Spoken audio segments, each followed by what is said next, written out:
What's up to all my freelancers and creatives out there? This is Nathan with another episode of Freelance Jumpstart TV. And in this episode, we're going to talk about contract essentials.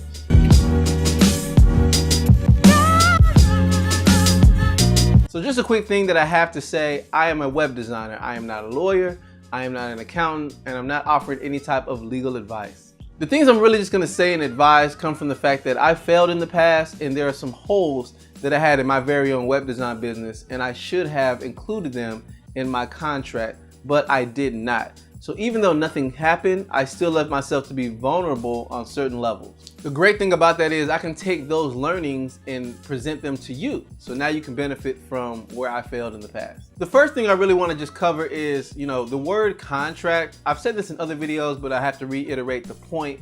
The word contract seems very legalese and sometimes it seems somewhat strict. I found the friendlier term is to say client agreement, but it's effectively the same as a contract. It's just the implied meaning of client agreement. You're already saying what the client is agreeing to. Just makes more sense. In an earlier episode, I talked about revision cycles. This needs to be a part of the contract as well. I have seen that people have left this out. And what I mean by revision cycle is if you're working on something and it's almost to the point of completion, a certain number of rounds that you will go through or that you and the client can go through, and then after that rounds are over, then they either need to move forward with the project or perhaps there'll be a fee for more rounds. The whole point of this is really just to capture this down on the contract and allow the client to agree to it so that you won't be hit with endless feedback and an endless amount of changes that never end. This is an essential of a contract because if you don't have it, you're left vulnerable. Not only that, but both parties make too many assumptions. You may assume you don't have to do that many. They may assume they get as many as they want, and you want both parties to be satisfied, so it's better to just include it. Another essential you need to have in your contract or agreement is an area that talks about the statement of work. So this is where you outline what exactly you're going to do for the client. So whatever you agreed upon, whether it's graphic design, whether it's web design, whether it's consulting, advice, photography, whatever it may be, you need to outline this is the service I'm providing or this is the work that I am going to deliver. And that just needs to be stated bluntly and really just outlined, even if it's a number of bullet points, but something that captures this is the work I'm doing. So if there's ever a discussion about what you did not deliver, you can always go back and say, on the agreement, I wrote out what I am going to deliver, and either yes, I did, or no, I did not. An essential that I never really included in the past and had to find out through experience what happens later is a section that talks about cancellation. So what happens when both parties or both sides, someone decides to cancel? Maybe you're about 50% through the project and the client says, hey, due to budget constraints or some other reason, we're gonna have to cancel the project. If you don't have anything written down that speaks to this, then both parties make assumptions. You either assume I did the work, pay me, or they say, well, there was no term that I agreed to that said I had to pay you. I was expecting to pay you when the project was complete.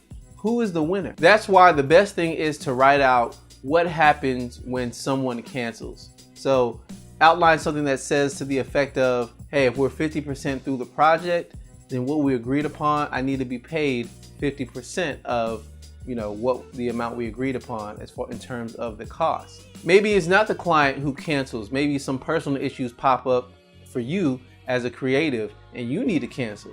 Well, then once again, what happens? Do you take the funds and refund their money back? Do you keep half?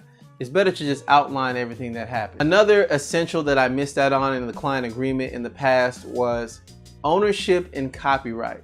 In other words, who owns what? If you're a graphic designer, perhaps you made a particular graphic for a client. So who really owns that? Are you as the designer able to sell that on a t-shirt in the future? Or was that design specifically made for one client and they're the ones who own it? Whatever it may be, it has to be outlined. So either you're leasing or licensing what you're producing to the client, or you're just giving it to them totally and it's for them to use. Either way, outline it in the client agreement so it's clearly understood who owns what at the end of the day. Following up on that point, I used to make an assumption, which is why this is essential to the contract as well. You need to discuss that you have the right as a creative, as the designer, as the consultant, whatever it may be, that you have the right to reference the work that was produced in your portfolio or on some type of, public media. With all the social media we have, Facebook, Instagram, Periscope, Meerkat, Snapchat, the list goes on. So much social media outlets that we have. It's easy to say, working on a project for a client, look at what I did, and maybe you tweet it out there on Twitter or something like that. That's something that needs to be discussed, and that's something that needs to be agreed upon. Perhaps the client didn't want the work they're doing made public. Maybe their competitors would look at it and either, try to capitalize on it or use it as an opportunity to market against them. So really, don't assume that. You have to take the time to say, let's discuss as client and consultant, or let's discuss as client to freelancer, who has the ability to publicize the work that was done. For this, I've learned it's best to have some language in my client agreement that says, I will produce this work for you, and I have the ability to reference the work in my portfolio on my website and other websites, and I have the ability to talk about, this is the work that I did, this is the work that was delivered. It's just best to have that there and it's clear so that nobody is confused.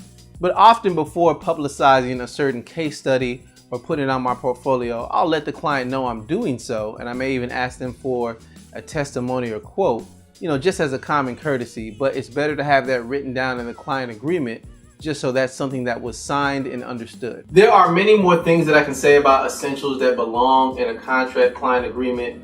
However, what I'm about to say is of the utmost importance and needs to be a requirement for your client agreement. You need to have some language that talks about liability and indemnity. In other words, what are you responsible for? And based upon certain legal things that can happen in the future, where does your work hit a limit in responsibility? Let me simplify what I'm saying and make it a little more clear. Let's say you're working with a client and they ask you for a certain number of work. You do the work, you deliver the work, they pay you for the work. But then in some future time, in some future state, a third party comes along and sues your client. And they say, we believe, the client set up a website, and this whole website really is a violation of certain copyrights we have in place, and is a violation of certain patents and products that we have registered. So we are suing them and everything that they have. It's a possibility that your name may come up in court documents or something of that nature, and it's revealed that the work you produced was used fraudulently, and the work that you produced was used to violate someone else's business. You don't want your name attached to that. So you need to have a statement that says, I'm doing this work in good faith. I'm doing this work for this particular client to the best of my knowledge.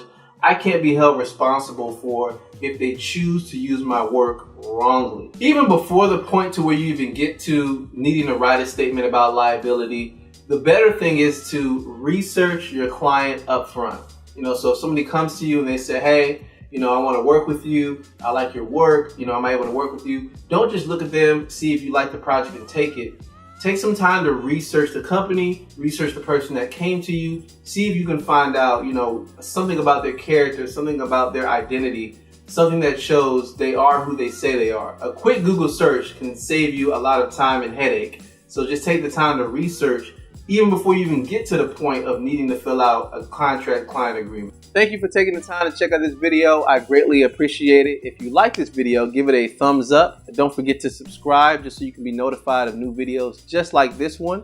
If you're listening on the podcast, then go ahead and go to freelancejumpstart.tv/36 and you'll be able to see the show notes for this particular episode. Just as a final thought, I said a lot about what the essentials of a contract are. The best thing to do is begin to craft a contract of the essentials of what you need, statement of work, liability, different things like that.